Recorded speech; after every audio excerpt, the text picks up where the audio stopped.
ಎಲ್ಲರಿಗೂ ನಮಸ್ಕಾರ. ಸೌಜನ್ಯ ನ್ಯಾಯ ಯಾತ್ರೆ ಇದು ಬರುವ ತಿಂಗಳು ಏಪ್ರಿಲ್ 6ನೇ ತಾರೀಕು ರವಿವಾರ ಬೆಳಿಗ್ಗೆ 10 ಗಂಟೆಗೆ ಈ ನ್ಯಾಯದ ಯಾತ್ರೆ ಪ್ರಾರಂಭ ಆಗಲಿದೆ. ಈಗಾಗಲೇ ಹೋರಾಟದ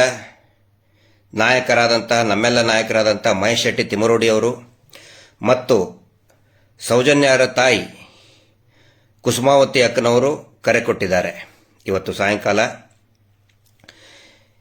ಈ ಯಾತ್ರೆಯ ಸ್ಥಳ ಧರ್ಮಸ್ಥಳದ ಪ್ರಕೃತಿ ಚಿಕಿತ್ಸಾಲಯದ ಎದುರುಗಡೆ ಇರುವಂತಹ ರಸ್ತೆ, ಉಜಿರೆಯಿಂದ ಧರ್ಮಸ್ಥಳಕ್ಕೆ ಬರುವಂತಹ ರಸ್ತೆ, ಆ ರಸ್ತೆಯ ಪಕ್ಕದಲ್ಲಿರುವಂತಹ ಮಣ್ಣಸಂಕ ಎಲ್ಲಿ ಕುಮಾರಿ ಸೌಜನ್ಯಳ ಮೃತದೇಹ ಶವ ಪತ್ತೆ ಆಗಿತ್ತೋ ಆ ಸ್ಥಳದಿಂದ ಒಂದು ನ್ಯಾಯದ ಸಂಕಲ್ಪವನ್ನು ಮಾಡಿ ಅಲ್ಲಿಂದ ಬೆಳ್ತಂಗಡಿಯವರೆಗೆ ನ್ಯಾಯ ಯಾತ್ರೆ ಪ್ರಾರಂಭ ಆಗಲಿದೆ.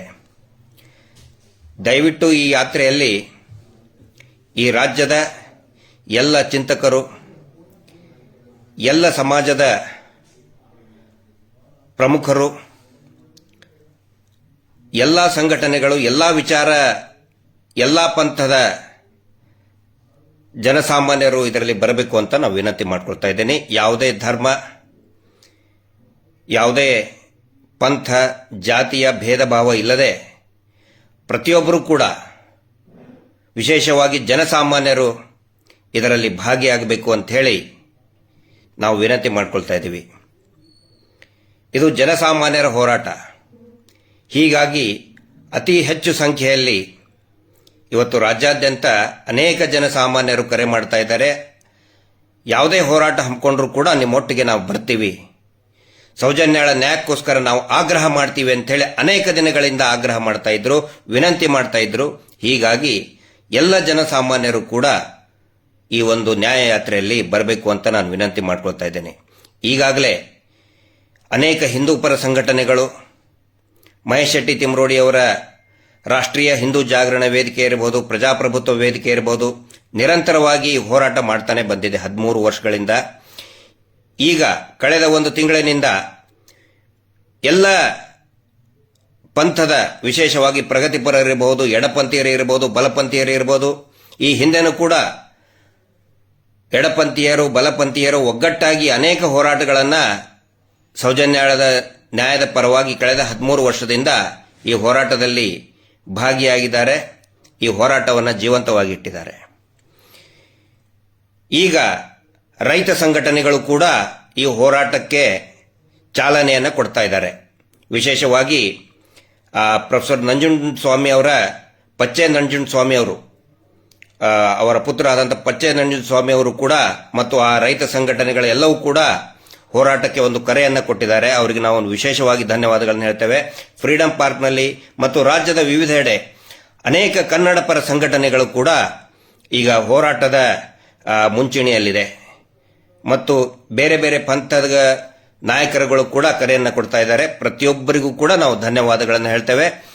ಆನಂತರ ಇದು ಜನಸಾಮಾನ್ಯರು, ಅತಿ ಹೆಚ್ಚಿನ ಸಂಖ್ಯೆಯಲ್ಲಿ ಜನಸಾಮಾನ್ಯರು, ಯಾವುದೇ ಸೌಜನ್ಯ ಹೋರಾಟ ಇದು ಯಾವುದೇ ಒಂದು ಧರ್ಮಕ್ಕೆ, ಜಾತಿಗೆ ಸಂಬಂಧಪಟ್ಟಂತಲ್ಲ, ಇಡೀ ಮಾನವ ಕುಲಕ್ಕೆ ಸಂಬಂಧಪಟ್ಟಂತಹ ಹೋರಾಟ. ಅದಕ್ಕಾಗಿ ಈ ಒಂದು ನ್ಯಾಯದ ಯಾತ್ರೆಗೆ ಎಲ್ಲರೂ ಕೂಡ ಅವತ್ತಿನ ದಿನ, ರವಿವಾರದ ದಿನ ಬೆಳಗ್ಗೆ 9 ಗಂಟೆಗೆ ಸೌಜನ್ಯಳ ಮನೆಯ ಅಂಗಳದಲ್ಲಿರುವಂತಹ ಸೌಜನ್ಯ ಪ್ರತಿಮೆಗೆ ಒಂದು ದೀಪ ಹಚ್ಚಿ ಪ್ರಾರ್ಥನೆ ಮಾಡಿ, ಅಲ್ಲಿಂದ ಸೌಜನ್ಯಳ ಮೃತದೇಹ ಸಿಕ್ಕ ಜಾಗದಿಂದ ಅಲ್ಲಿ ನ್ಯಾಯದ ಸಂಕಲ್ಪವನ್ನು ಮಾಡಿ ಅಲ್ಲಿಂದ ಬೆಳ್ತಂಗಡಿಯವರೆಗೆ ಒಂದು ಶಾಂತಿಯುತವಾದಂತಹ ಯಾತ್ರೆ ಆಗುತ್ತೆ. ಆನಂತರ ಬೆಳ್ತಂಗಡಿಯಲ್ಲಿ ಒಂದು ದೊಡ್ಡ ಸಮಾವೇಶ, ಸರ್ಕಾರಕ್ಕೆ ಆಗ್ರಹ ಆಗುವಂತಹ ಒಂದು ದೊಡ್ಡ ಮಟ್ಟದ ಶಾಂತಿಯುತವಾದಂತಹ ಕಾರ್ಯಕ್ರಮವನ್ನು, ಜನಾಗ್ರಹವನ್ನು, ಜನಾಂದೋಲನವನ್ನು ಹಮ್ಮಿಕೊಳ್ಳಲಾಗಿದೆ. ಇಲ್ಲಿ ಇರುವಂತಹ ಬೇಡಿಕೆಗಳು ಯಾವ್ಯಾವು ಅಂತ ಹೇಳಿದರೆ, ಮೊದಲನೇದಾಗಿ ಸೌಜನ್ಯ ಹೋರಾಟ ಪ್ರಾರಂಭವಾಗಿ ಇಷ್ಟು ವರ್ಷ ಆಯಿತು. ಆನಂತರ ಸೌಜನ್ಯ ಪ್ರಕರಣದ ದಾರಿಯ ದಿಕ್ಕು ತಪ್ಪಿಸಿದಂತಹ, ಕಳಪೆ ತನಿಖೆ ಮಾಡಿದಂತಹ, ತನಿಖೆಯ ಲೋಪ ಎಸಗಿದಂತಹ ಅಧಿಕಾರಿಗಳು, ಅದು ಪೊಲೀಸ್ ಅಧಿಕಾರಿಗಳಿರಬಹುದು, ವೈದ್ಯಾಧಿಕಾರಿಗಳಿರಬಹುದು, ಅಥವಾ ಇನ್ಯಾವುದೇ ಅಧಿಕಾರಿಗಳಿರಬಹುದು, ಆ ಅಧಿಕಾರಿಗಳ ವಿರುದ್ಧ ಕ್ರಮ ಕೈಗೊಳ್ಳಿ ಅಂತ ಹೇಳಿ 2 ನ್ಯಾಯಾಲಯಗಳು ಆದೇಶವನ್ನು ಕೊಟ್ಟಿದೆ. ಒಂದು ಬೆಂಗಳೂರಿನಲ್ಲಿರ್ತಕ್ಕಂತಹ ವಿಶೇಷ ನ್ಯಾಯಾಲಯ, ಪೋಕ್ಸೋ ನ್ಯಾಯಾಲಯ ಹೇಳಿದೆ 2023 ಜೂನ್ 16ರಲ್ಲಿ. ಅದಾದ ನಂತರ 2024ರಲ್ಲಿನೂ ಕೂಡ ಹೈಕೋರ್ಟ್ ಕೂಡ ಶೀಘ್ರಾತಿ ಶೀಘ್ರವಾಗಿ ಆ ಎಲ್ಲ ತಪ್ಪಿತಸ್ಥ ಅಧಿಕಾರಿಗಳ ಮೇಲೆ ಕ್ರಮ ಕೈಗೊಳ್ಳಿ ಅಂತ ಹೈಕೋರ್ಟ್ ರಾಜ್ಯ ಸರ್ಕಾರಕ್ಕೆ ನಿರ್ದೇಶನವನ್ನು ಕೊಟ್ಟರೂ ಕೂಡ, ಆದೇಶವನ್ನು ಕೊಟ್ಟರೂ ಕೂಡ, ಇದುವರೆಗೂ ಕೂಡ ರಾಜ್ಯ ಸರ್ಕಾರ ಆ ಪ್ರಭಾವಿಗಳ ಒತ್ತಡಕ್ಕೆ ಮಣಿದು ಯಾವುದೇ ರೀತಿಯಾದಂತಹ ಕ್ರಮವನ್ನು ಕೈಗೊಳ್ತಾ ಇಲ್ಲ. ಹೀಗಾಗಿ ಆ ಅಕ್ವಿಟಲ್ ಕಮಿಟಿ ಎರ್ರಿಂಗ್ ಆಫೀಷಿಯಲ್ಸ್ ಮೇಲೆ ತಪ್ಪಿತಸ್ಥ ಅಧಿಕಾರಿಗಳ ವಿರುದ್ಧ ಶೀಘ್ರಾತಿ ಶೀಘ್ರ ಹೈಕೋರ್ಟ್ ಆದೇಶದಂತೆ ಕ್ರಮ ಕೈಗೊಳ್ಳಬೇಕು ಅಂತ ಹೇಳಿ ರಾಜ್ಯ ಸರ್ಕಾರಕ್ಕೆ ಆಗ್ರಹಿಸ್ತಾ ಇದ್ದೇವೆ. ಅದರ ಜೊತೆಗೆ ಹಿಂದೆ ನಡೆದಂತಹ ಆನೆ ಮಾವುತ ಪ್ರಕರಣ ಇರಬಹುದು, ಆರೋಪಿ ಯಾರು ಅಂತ ನಾಪತ್ತೆ ಅಂತ ಹೇಳಿಬಿಟ್ಟಿದ್ದಾರೆ.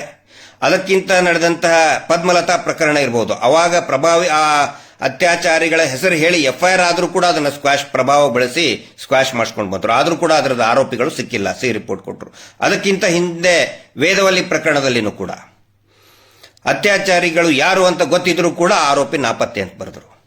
ಸೌಜನ್ಯ ಪ್ರಕರಣದಲ್ಲಿ ಅನೇಕ ಸಾಕ್ಷಿಗಳು, ಅದರಲ್ಲಿ 3 ಜನ ಸಾಕ್ಷಿಗಳು ಚಾರ್ಜ್ ಶೀಟೆಡ್ ವಿಟ್ನೆಸಸ್, ಅವ್ರನ್ನ ಹೊರತುಪಡಿಸಿ ಇನ್ನು ಪ್ರಮುಖ 4 ಜನ ಸಾಕ್ಷಿಗಳು, ಘಟನೆಯ ಸಾಕ್ಷಿಗಳು, ಒಟ್ಟಾಗಿ 7 ಜನ, ಇನ್ನೂ ಜಾಸ್ತಿ ಜನನೇ ಇದ್ದಾರೆ. ಆದರೆ ಈ ಕಂಡು ಬಂದಂತಹ ಒಟ್ಟು 7 ಜನ ಸಾಕ್ಷಿಗಳು ಸತ್ತು ಹೋದ್ರೂ ಕೂಡ ಯಾವುದೇ ರೀತಿಯಾದಂತಹ ತನಿಖೆ ಆಗಿಲ್ಲ. ಅದರ ಬಗ್ಗೆ ತನಿಖೆ ಆಗಬೇಕು. ಮತ್ತು ಅನ್ರಿಪೋರ್ಟೆಡ್ ಅನೇಕ ಸಂಶಯಾಸ್ಪದ ಸಾವುಗಳಿದೆ. ಕಳೆದ 10-12 ವರ್ಷ, 2000ರಿಂದ 2012ರವರೆಗೆ ಅನೇಕ ಸಂಶಯಾಸ್ಪದ ಸಾವುಗಳು ಸಂಭವಿಸಿದೆ. ಆದರೂ ಕೂಡ ಪೊಲೀಸರು ಕಣ್ಣು ಮುಚ್ಕೊಂಡು ಕುಂತಿದ್ದಾರೆ. ಅವು ಎಲ್ಲವುಗಳ ಒಂದು ತನಿಖೆ ಆಗಬೇಕು ಅಂತ ಹೇಳಿ ಒಂದು ದೊಡ್ಡ ಮಟ್ಟದ ನ್ಯಾಯದ ಆಗ್ರಹವನ್ನ ಮಾಡಿ, ಸರ್ಕಾರಕ್ಕೆ ನ್ಯಾಯದ ಆಗ್ರಹವನ್ನ ಮಾಡಿ ಈ ಒಂದು ನ್ಯಾಯದ ಯಾತ್ರೆಯನ್ನ ಮಾಡ್ತಾ ಇದ್ದೀವಿ. ಎಲ್ಲಕ್ಕಿಂತ ಮುಖ್ಯವಾಗಿ ಇಡೀ ಹೋರಾಟದ ಉದ್ದೇಶ ರಾಜ್ಯಾದ್ಯಂತ ಸರ್ಕಾರ ಸೌಜನ್ಯ ಹೆಲ್ಪ್ಲೈನ್ ಅನ್ನೋದನ್ನ ಮಾಡಬೇಕು. ರಾಜ್ಯದ ಹೆಣ್ಣು ಮಕ್ಕಳ ಸುರಕ್ಷತೆಗಾಗಿ ಇಡೀ ರಾಜ್ಯದ ಹೆಣ್ಣು ಮಕ್ಕಳು ಸೇಫ್ ಆಗಿ, ಸುರಕ್ಷತೆಯಾಗಿ ಓಡಾಡಬೇಕು, ಜೀವನವನ್ನು ನಡೆಸಬೇಕು. ಅದು ವಿದ್ಯಾರ್ಥಿಗಳಿರಬಹುದು, ಚಿಕ್ಕ ಮಕ್ಕಳಿರಬಹುದು, ಕೆಲಸ ಮಾಡುವಂತ ಹೆಣ್ಮಕ್ಳಿರಬಹುದು, ಗೃಹಿಣಿಯರಿರಬಹುದು. ಅವರ ಒಂದು ಸೇಫ್ಟಿಗೋಸ್ಕರ ಸೌಜನ್ಯ ಹೆಲ್ಪ್ಲೈನ್ ರಾಜ್ಯ ಸರ್ಕಾರ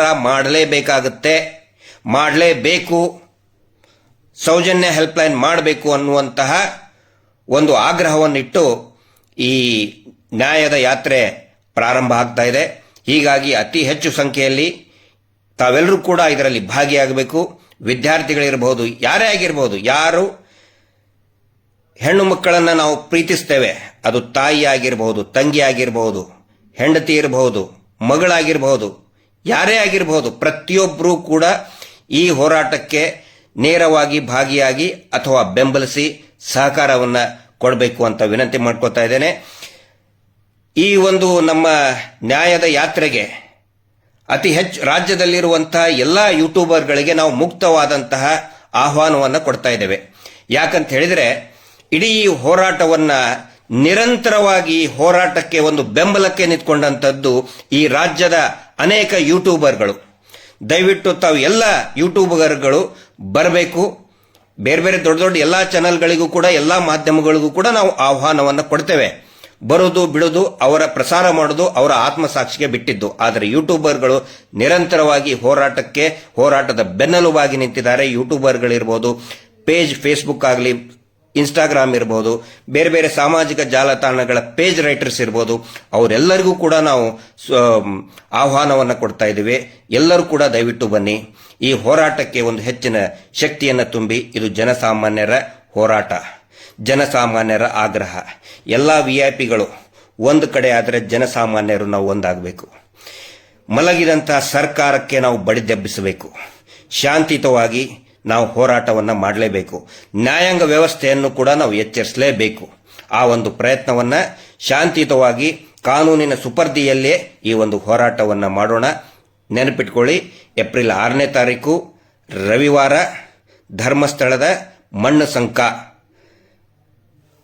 ಸೌಜನ್ಯಾಳ ಮೃತದೇಹ ಸಿಕ್ಕ ಸ್ಥಳದಿಂದಲೇ ನ್ಯಾಯದ ಸಂಕಲ್ಪ ಮಾಡಿ ಈ ಒಂದು ಯಾತ್ರೆ ನಡೀತಾ ಇದೆ.